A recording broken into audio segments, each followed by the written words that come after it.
नमस्कार, मैं हूँ आपका मित्र और ज्योतिषीय परिचर्चा में आपका मार्गदर्शक मनीष तिवारी। आप देख रहे हैं YouTube channel learn astrology easily, जिसमें मैं और आप मिलकर ज्योतिषीय ज्ञान पे परिचर्चा करेंगे, ज्योतिष की विभिन्न विधाओं को समझेंगे। इसमें आप सबकी तरफ से प्रश्न पूछने के लिए हमारे बीच उपस्थित हैं अभिषेक जी। अगर कभी आपको लगे कि आपके दिमाग में कोई प्रश्न है जो अभिषेक जी नहीं पूछ पाए हैं, तो आप कमेंट सेक्शन में ज़रूर लिखिएगा और मैं पर्सनली उसका उत्तर दूँगा। उम्मीद करता हूँ ये सिलसिला बहुत लंबा चलेगा और आपको काफ़ी कुछ सीखने को मिलेगा, आपके साथ-साथ मैं भी सीखूँगा। तो ज्योतिष का ये सफ़र प्रारंभ करते हैं। नमस्ते मनीष जी। कैसे हैं आप? नमस्कार अभिषेक जी, मैं बहुत अच्छा, आप कैसे हैं बताएँ? मैं अच्छा हूँ, thank you for asking. Manish ji, पिछले सेशन में काफ़ी डिटेल तक आपने समझाया कि ज्योतिष क्या है, ज्योतिष के अंक क्या हैं, जी, ज्योतिष साइंस है कि स्यूडो साइंस है, और आपने ये भी प्रूव किया है कि श्री के.एन. राव सर ने ये भी प्रूव किया है कि ज्योतिष एक एक्चुअली एक एक डीप साइंस है, राइट? जी, जी, और ये भी आपने क्लैरिफाई किया है कि ज्योतिष के डिफरेंट सिस्टम्स क्या हैं, जैसे जैमिनी हो गया, केपी हो गया, और आपका नाड़ी शास्त्र, एस्ट्रोलॉजी है। नारी एस्ट्रोलॉजी, होरा शास्त्र ही हो गया। तो ये आपने बहुत क्लियर विस्तार रूप से आपने ये समझाया है।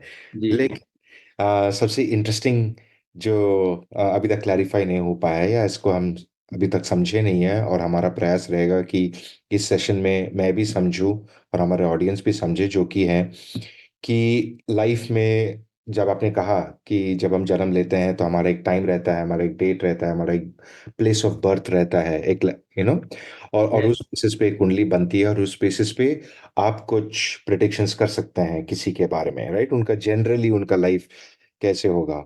यस, लेकिन यस। इसका क्या ये मतलब है कि ये प्री डिटरमिन्ड है? मान के चलिए कि मैंने आज जन्म लिया है, और आपने मेरा एस्ट्रोलॉजिकल प्रेडिक्शंस आपने किया है मेरे लाइफ के बारे में। मान जी, के चलिए 70 ईयर्स 80 ईयर्स आपने किया है। तो ये तो ऐसा हो गया है कि तो फिर मेरे को कोई काम करने की जरूरत ही नहीं है। जो आपका प्रेडिक्शन है, मेरे को जस्ट घर पे बैठना है, और जब जब आप जैसे बताएंगे मेरे को वैसे करना है। तो कोई यहाँ पे फ्री विल है नहीं, यहाँ पे मेरा कोई चॉइस है नहीं। ये ओके, तो ये तो प्री डिटरमिन्ड है, ये तो प्री डेस्टिन्ड है। तो ठीक है। हमारे इस जनरेशन में हम मानते हैं कि हमारा बहुत चॉइस है, कि हुँ, हमारा बहुत फ्री विल है, हम ये मानते हैं। और हम ये मानने के लिए तैयार नहीं है कि सब कुछ प्री डिटरमिन्ड है। ठीक, इसलिए ये सबसे इंटरेस्टिंग मुझे लगता है सेशन होने वाला है, क्योंकि आपने दो वर्ड्स आपने पिछले दो सेशंस में आपने मेरे साथ यूज किया है, जो आप बोलते हैं कर्मा थ्योरी और कर्मा थ्योरी। तो ये इस कर्मा थ्योरी के बारे में आज अगर आप थोड़ी डिटेल में हमको समझा सकते हैं कि कौन सा हद तक कर्मा इम्पैक्ट करता है, प्रभाव करता है हमारे लाइफ में, और हमारे पास्ट लाइफ और हमारे फ्यूचर लाइफ में भी इसका कैसे इम्पैक्ट हो सकता है। तो मनीष जी, इस टॉपिक पे अगर आप विस्तार रूप से आप डिस्कस करेंगे तो बहुत बढ़िया रहेगा। धन्यवाद अभिषेक जी। बहुत ही बेहतरीन, बहुत ही अच्छा क्वेश्चन है ये। कर्मा थ्योरी, कर्म सिद्धांत की जब भी हम बात करते हैं, तो श्री कृष्ण भगवान की हमेशा याद आती है, क्योंकि कर्म थ्योरी को उन्होंने ही अर्जुन के माध्यम से बताया है। श्रीमद् भगवत गीता में महाभारत का युद्ध जो चला था 18 दिन तक, तो सबको पता है उसके बारे में। उसी में श्रीमद् भगवत गीता की रचना हुई, जो श्री कृष्ण ने अर्जुन को उपदेश दिया, और उसमें भी 18 ही अध्याय हैं। वो पूरा का पूरा कर्मा थ्योरी है, कर्म सिद्धांत है। तो ज्योतिष और कर्म सिद्धांत किस तरीके से एक दूसरे से इंटरलिंक्ड है, इसके बारे में बात करेंगे कि ज्योतिष शास्त्र का आधारभूत सिद्धांत क्या है, बेस क्या है, कि मनुष्य कर्म करने को उत्पन्न हुआ है, और अपने कर्म के अनुरूप जो भी वो कर्म कर रहा है, वह जन्म जन्मांतरों में फल भोगता हुआ अंत में मोक्ष को प्राप्त होगा। ये है बेसिक थ्योरी। मोक्ष सब पूछते रहते हैं, आपको भी पता है, मुझे भी पता है, सबको पता है।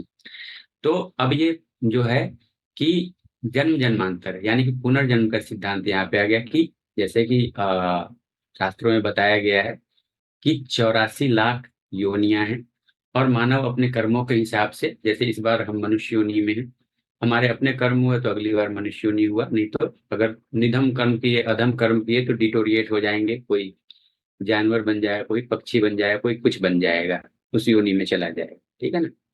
तो ये है कि हमारे कर्म कैसे हैं। जैसे आपने बोला कि प्रारब्ध है, कर्म है हमारे। अ, ये है कि ज्योतिष शास्त्र कहता है कि जन्म जन्मांतर के जो भी आप कर्म कर रहे हैं, वो सब इकट्ठा होते चले जा रहे हैं।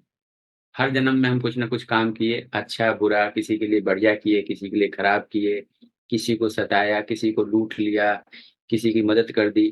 तो कुछ हमने अच्छे किए, कुछ खराब किए, वो जाके स्टोर होते चले जाते हैं। जैसे आपने जो कमाया, बैंक में जाके स्टोर होते चला जाता है। फिर हम उसको जब भी हमें ज़रूरत होती है, उसको बोलते हैं एक्युमुलेट कर लेना, संचित कर लेना, उसमें से अपनी ज़रूरत के हिसाब से हम निकालते हैं। तो अब आप जितने भी हमारे संचित कर्मा हो गए, पिछले कितनी हजार हमने जन्में ली, उसके आधार पे जब तक हमारा मोक्ष नहीं वाला कॉम्बिनेशन नहीं आ जाता है, तब तक वो कर्मा जो है बैलेंस होते रहेंगे, इकट्ठा होते रहेगा, अच्छे बुरे। और इस जन्म में जो पैदा होता है, उस संचित कर्म का एक छोटा-सा, बहुत छोटा-सा हिस्सा उसको दिया जाता है, उसकी ज़िंदगी के हिसाब से कि उसका टाइम स्पेन, लाइफ स्पेन कितना है, कि जाओ, इसको लेके जाओ, ये संचित कर्म है तुम्हारे, ठीक है ना? इसी के आधार पे, जिसको हम प्रारब्ध बोलते हैं, इसी के आधार पे तुम्हारे जीवन में विभिन्न गतिविधियाँ होंगी, अच्छी या बुरी, ठीक है ना? अब इसको ऐसे समझें कि संचित कर्म, ठीक है? संचित और जमा किए हुए कर्म, सारे के सारे संचित कर्म वही भोग सकता है जिसका ये आखिरी जन्म है। यानी कि उसका डेबिट क्रेडिट जो भी है पाप पुण्य ने उसने विभिन्न जन्मों में करता आया है, शुभ कर्म और अशुभ कर्म, अच्छे कर्म, बुरे कर्म। बैंक का जो होता है ना system, day of the end debit credit equal हो जाता है, ज़ीरो हो जाता है, उसके बाद बैंक का मैनेजर घर जाता है, उसके पहले नहीं जाता है ना? तो जो बोलते हैं ना कि मोक्ष कौन प्राप्त करेगा? जिसके संचित कर्मा जो है बैलेंस हो जाए, ना पाप में कुछ बचा, ना पुण्य में कुछ बचा, सारे बराबर हो गए, तो वो आर-पार हो जाता है, उसको फिर से रीबर्थ लेने की ज़रूरत नहीं पड़ती है, ठीक है ना? प्रारब्ध क्या है? 3 बताएँगे, संचित कर्म और प्रारब्ध। इस जन्म में संचित कर्म का जो एक छोटा-सा हिस्सा, आप ऐसे समझें, राव साहब हमें जब पढ़ाते थे तो बताते थे, तो उनका ही एग्ज़ाम्पल मैं लेता हूँ, जो गुरु ने बताया एज़ इट इज़ बताता हूँ। जैसे मान लो आप कोई फल खरीद के लाए बड़ा-सा, तरबूज या कुछ भी, ठीक है ना? अब एक बार में सारा का सारा तो खा नहीं सकते, आपने काट के उसका एक छोटा-सा हिस्सा खाया एक समय में, बाकी वो बचा रह गया अगली बार के लिए, अगले दिन के लिए। तो वो हो गया संचित, और उसमें से जो टुकड़ा मिला आपको इस जन्म में जीने के लिए, वो हो गया आपका प्रारब्ध, ठीक है ना? वो उस कर्म का पार्ट है जो आपको इस जन्म में भोगना है, अच्छा या बुरा, दशाक्रम जो आपकी कुंडली में बनेगा ग्रहों का, उसके आधार पे, ठीक है? और कुंडली का 9वाँ भाव इसका परिचायक है, 5म भाव संचित कर्मा का। जैसे पिछले वीडियो में हम बात कर रहे थे, तो आपने संचित कर्म के बारे में मैंने बोल दिया था उसमें, बड़े आपने क्यूरियोसिटी दिखाई थी क्या होता है, तो अब कर्मा थ्योरी में ये आ जाता है कि 5th हाउस होता है, वो आपके संचित कर्म का घर है, हाउस है, भाव है। और जब 5th हाउस के लॉर्ड की दशा चलेगी, 5th हाउस में बैठे हुए एसोसिएट किसी भी ग्रह की दशा अंतर्दशा चलेगी, तो आपके पूर्व जन्म के जो कर्म हैं, वो एक्टिवेट हो जाते हैं। जो भी उस समय आपने अच्छा या बुरा किया होगा, उसका पता 5th हाउस से चल जाता है कि वो शुभ प्रभाव में है, अशुभ प्रभाव में है। उसके हिसाब से आपको उसका फल मिलना शुरू हो जाता है। प्रारब्ध है आपका 9th हाउस, भाग्य स्थान, धर्म स्थान, ठीक है ना? इस जन्म में आपके साथ क्या-क्या होगा, कैसे होगा, इसका पता 9वें भाव से चलता है, ठीक है ना? कुंडली का 9वाँ भाव बताता है कि आप भाग्यबली हैं, भाग्यहीन हैं, क्या हैं? अब इसको इस तरीके से समझिए, कर्मा सिद्धांत में बताया गया है कि जो पशुओं का झुंड होता है, मान लीजिए गायों का झुंड है और गाय का कोई बछड़ा है, 1000 गाय खड़ी है, उसमें से अपनी माँ के पास दौड़ता हुआ जाएगा, वो माँ को पहचान लेगा। तो वैसे ही आपके कर्म है, कुछ भी आपने किया हो, वो आपको पहचान लेगा और उसका परिणाम वो आपके पास आके चिपट जाएगा, उसका परिणाम आपको भोगना ही पड़ेगा, ठीक है? तो पूर्व जन्म के किए गए कर्म अपने कर्ता को पहचान कर उसके पास पहुँच जाते हैं, है ना? और उसके शुभ और अशुभ जो भी कर्म उसने किए हों, उसके परिणाम उस समय उसको देते हैं। तीसरा होता है क्रियामान कर्म। आपने क्वेश्चन पूछा था कि अगर सब कुछ फिक्स है, डेस्टिनी फिक्स है, भाग्य ने डिसाइड कर दिया है कि भाई आपके साथ इस समय ये होगा, तो हम कर्म क्यों करें भाई? है ना, जब सब कुछ डिसाइड, चादर तानो और सो जाओ, ठीक है, वो नहीं होता है। क्रियामान कर्म होता है वर्तमान काल में जो भी प्रारब्ध के हिसाब से हमें डिसाइडेड हो, जो कुछ भी हमारे साथ अच्छा या बुरा हो रहा है, हम कर्म करके अच्छे में और अच्छा ऐड ऑन कर सकते हैं, बुरे को कम करने की कोशिश कर सकते हैं। ये है कुंडली का दसम भाव, उसको कर्म भाव बोलते हैं, ठीक है ना। तो इसको इस तरीके से समझे, क्रियामान कर्म। जैसे भाग्य में बहुत पूछने आते हैं एस्पिरेंट्स जो गवर्नमेंट जॉब के लिए तैयारी कर रहे हैं, किसी भी चीज हम्म। के लिए, कि सरकारी नौकरी कब लगेगी। तो सबसे पहले तो कुंडली का प्रॉमिस देखें, योग देखें कि उसकी सरकारी नौकरी का योग है भी कि नहीं है ना। अगर योग है तो वो फलीभूत कब होंगे, एग्जीक्यूट कब होंगे, किस ग्रहों की दशा अंतरदशा उसको अनलॉक करेगी, उस कॉम्बिनेशन को, ठीक है ना। जब वो दशा अंतरदशा आ जाएगी, इसका मतलब ये है कि प्रारब्ध ने, डेस्टिनी ने आपके लिए दरवाजा खोल दिया। ये हो गया 50% आपका भाग्य, कि भाग्य ने आपके लिए दरवाजा खोल दिया। अब कह रहा है कि जो चीज तुम सोच रहे थे, चाह रहे थे, वो दरवाजा खोल दिया, अंदर पड़ा हुआ है, आके ले लो। इसका मतलब क्या है कि अब आने का कर्म आपको करना है, कि जी। दरवाजा खुला हुआ है, आपका बॉल वहां रखा हुआ है, आप जाओ, बॉल उठा के लेके आ जाओ। मतलब आप जिस चीज की फल की प्राप्ति कर रहे हो, तो ये हो गया कि भाग्य 50% है, 50% आपका कर्म है। जब ये दोनों कंप्लीट जुड़ते हैं ना, तो सक्सेस का सर्कल कंप्लीट हो जाता है। तो भाग्य और कर्म, बिना भाग्य के अगर आप कर्म करते रहो तो होता नहीं है। आपने भी बहुत देखा होगा, आपकी आयु जितनी है उस हिसाब से मैं उम्मीद करता हूँ कि आपने जीवन में कई चीजों के लिए स्ट्रगल किया होगा, वो मिला नहीं होगा आपको, क्योंकि वो आपके भाग्य में था ही नहीं। और कई चीज के लिए मामूली आपने स्ट्रगल किया, वो मिल गया, क्योंकि वो भाग्य जी। ने बहुत प्रबल रूप से आपको दे रखा था। आपने थोड़ी सी मेहनत की, वो आपको मिल गई। सबके साथ होता है ये। जितने भी साथी देख रहे हैं, सब इस बात से जरूर इत्तेफाक रखेंगे। तो जो आपने पूछा था कि हम कर्म क्यों करें, भाग्य ने अपॉर्चुनिटी है, कर्म करें। इसी तरीके से कुछ खराब दिख रहा है, कुछ खराब दिख रहा है कि आपके साथ खराब होने वाला है, आपके धन का हानि होने वाला है, इसका मतलब है कि आप उस समय अलर्ट हो जाओ। आप देखो कि धन, अपना जो संचित धर्म है, आपका एक्युमुलेटेड जो पैसा इकट्ठा किया हुआ है बैंक में, बल्क में अगर आप किसी चीज के लिए निकाल रहे हो, तो पहले किसी योग्य एस्ट्रोलॉजर ने आपको बता दिया है कि यहाँ पे खतरा है। तो कहीं पे भी आप नियोजित करने जा रहे हो, उस पैसे का इन्वेस्ट करने जा रहे हो, तो थोड़ा सा आपको वहां पे रुक के चीजों को बेहतर तरीके से समझने की जरूरत है। ऐसा तो नहीं है कहीं आप ट्रैप हुए जा रहे हो, कोई दिक्कत तो नहीं हो रही है, या कोई अगर दुर्घटना की संभावना बनती है, तो हम एडवांस में बता देते हैं कि इस समय, इस इन महीनों में दुर्घटना की संभावनाएं हैं। तो अगर कोई वाहन वगैरह चलाते हैं तो सावधानी बरतें, इस तरीके से चलाएं, कभी जरूरत पड़ने पे आप उसको ब्रेक मार के अपने कंट्रोल में ले सकें, मतलब आपके कंट्रोल में हो।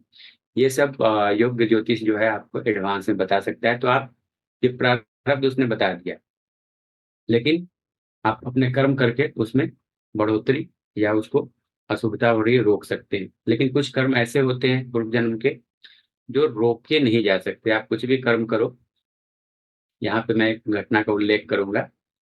एक 25-30 साल का एक युवक 2 साल पहले मेरे पास आया था, शादी के सिलसिले में कुछ बात पूछने के लिए। तो मैं उसकी कुंडली देख रहा था, मुझे उसके दुर्घटना का योग दिख गया आगामी 2 से 4 महीने के अंदर। तो मैं उसको पूछा, भाई क्या गाड़ी चलाते हो? बोला बाइक चलाता हूँ सर, मेरा तो काम ही मार्केटिंग का है, तो मैं घूमता रहता हूँ, तो बाइक है, कभी इधर से निकाला उधर से निकाला। तो मैं उसको बोला कि देखो भाई, तुम्हारा तो दुर्घटना का योग है इन महीनों में, तो तुम थोड़ा सा बाइक जो भी है इस तरीके से चलाना कि कभी अगर जरूरत पड़े तो ब्रेक लगा सको, मतलब आपके कंट्रोल में। उसने बोला ठीक है। 1 साल के बाद वो फिर आया मेरे पास। मैंने बोला क्या सब ठीक है? बोला हाँ सर, सब कुछ तो ठीक है, लेकिन आपने बोला था कि एक्सीडेंट हो सकता है, सावधान रहना, नहीं तो हो जाएगा, और एक्सीडेंट तो हो गया। मैंने कहा अरे, ऐसे कैसे, जब एडवांस में मैंने बता दिया था तुमने समझ लिया था। कहता है कुछ नहीं सर, मैं सड़क के किनारे स्टैंड लगा के बाइक के ऊपर बैठा हुआ था और धूम्रपान का सेवन कर रहा था। पीछे से गाड़ी वाला आया, उसने मेरी बाइक को टक्कर मारी, मैं गिर गया, बाइक मेरे पैर के ऊपर गिर गई और मेरा पैर टूट गया, फ्रैक्चर हो गया। तो कहने का मतलब है कुछ चीजें इतनी शिद्दत से दिखती है कि आप कोशिश करके भी उसको नहीं टाल सकते हो। लेकिन चलो, अगर उसके बीच सड़क पे दुर्घटना होती तो मृत्यु भी हो सकती थी। कम से कम उतने पे ही बच गया। तो ये कहने का मतलब है कि कर्मा से जो खराब दिख रहा है उसको आप ठीक करने की कोशिश कर सकते हो। कितना ठीक होगा ये तो डिपेंड करता है कि योग कितना बना हुआ है, कितना जबरदस्त बना हुआ है। ठीक है ना? जी, तो अब ये है कि कर्मा थ्योरी पे बेस्ड है, पुनर्जन्म की अवधारणा पे ही बेस्ड है सारा खेल जो है हमारा जो है। शास्त्रों में पुनर्जन्म की पूरी व्याख्या की गई है और इसको हम मानते हैं, इसके बड़े प्रमाण भी मिले हैं और ज्योतिष उसी पे वर्कआउट करता है। अब आगे बढ़ते हैं। इतना आपने समझ लिया 3 तरीके का जी, संचित कर्म, जन्म जन्मांतर तक जो हम काम करते हैं और जो एक्युमुलेट होता रहता है।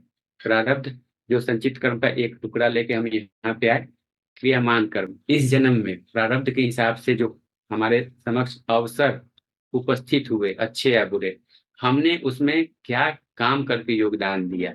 फ्री विल, क्रियामान कर्म आपका फ्री विल, आप ये करना चाहते हो, अपॉर्चुनिटी आपके आगे अराइज हो गई, आप उस अपॉर्चुनिटी को अवेल करना चाहते हो या नहीं करना चाहते हो, ये आपका फ्री विल है। ठीक है ना? उसमें आप अपने कर्म में प्लस या माइनस जोड़ रहे हो या घटा रहे हो। ठीक है, ये है। तो ये 3 चीज हो गई। अब आगे बढ़ते हैं। यहाँ तक होपफुली आपको क्लियर होगा अभिषेक जी। जी, जी, जो ये आपने इतना ब्यूटीफुली समझाया है कि संचित कर्मा क्या होता है, प्रारब्ध क्या होता है और कितना हद तक हमारा कंट्रीब्यूशन, हमारा योगदान रहता है हमारे लाइफ में। लेकिन जी।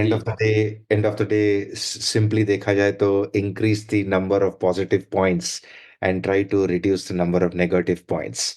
यस। देखा जाए तो।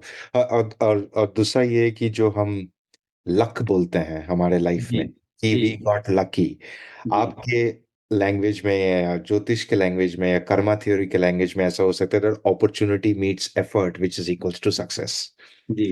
You know, at the right time. एक तरह देखा जाए। हाँ, एक चीज मेरे को अभी याद आ गया आपके एक्सप्लेनेशन से। जी। आपके ये केस स्टडी, जो आपका जो केस स्टडी था उसके एक्सप्लेनेशन से मेरे को एक कोट याद आ गया कि भगवान आपको माफ कर सकता है लेकिन कर्मा आपको कभी माफ नहीं कर्मा नहीं। करेगा। कर्मा आपका पीछा नहीं छोड़ेगा। वो आके आपके से चिपटेगा ही चिपटेगा। उसी हिसाब से ग्रहों का कैलकुलेशन बिठा बैठा के भेजा गया है आपको कि इस समय में आपके साथ ये होगा। ठीक है ना? चले आगे बढ़ते हैं। इस कर्म सिद्धांत की थ्योरी को आगे थोड़ा और लेके चलते हैं। ठीक है? दोस्तों, आशा करता हूं आपको ये टॉपिक्स अच्छे लग रहे हैं। अगर आपके कोई भी क्वेश्चंस या फीडबैक हैं, जरूर कमेंट सेक्शन में शेयर करिए और हम आपको आंसर करने का प्रयास जरूर करेंगे। चैनल को सब्सक्राइब करने का ये सबसे शुभ मुहूर्त है और आप नोटिफिकेशन बटन को क्लिक जरूर करें। अगर आपको ज्योतिष सीखने का अगर इंटरेस्ट है या अपने कुंडली का विश्लेषण करना चाहते हैं तो हमारे वेबसाइट ज्योतिषा.com या व्हाट्सएप और इंस्टाग्राम पे संपर्क कर सकते हैं। डिटेल आपको चैनल के अबाउट अस सेक्शन में और डिस्क्रिप्शन में मिल जाएगी। बाय द वे, आपके लिए एक स्पेशल ऑफर है जो आपको और कहीं नहीं मिलेगी। अगर आप अपने कुंडली का फ्री एनालिसिस आचार्य मनीष जी से के साथ जीतना चाहते हैं तो डिस्क्रिप्शन में गूगल फॉर्म लिंक को कंप्लीट करके हमें भेजें और आप 100% फ्री कंसल्टेशन जीत सकते हैं। इस बात पे मैं आपको और आपके परिवार को प्रणाम करता हूं। मिलेंगे फिर अगले सेशन में। तब तक जय मां काली, जय महाकाल।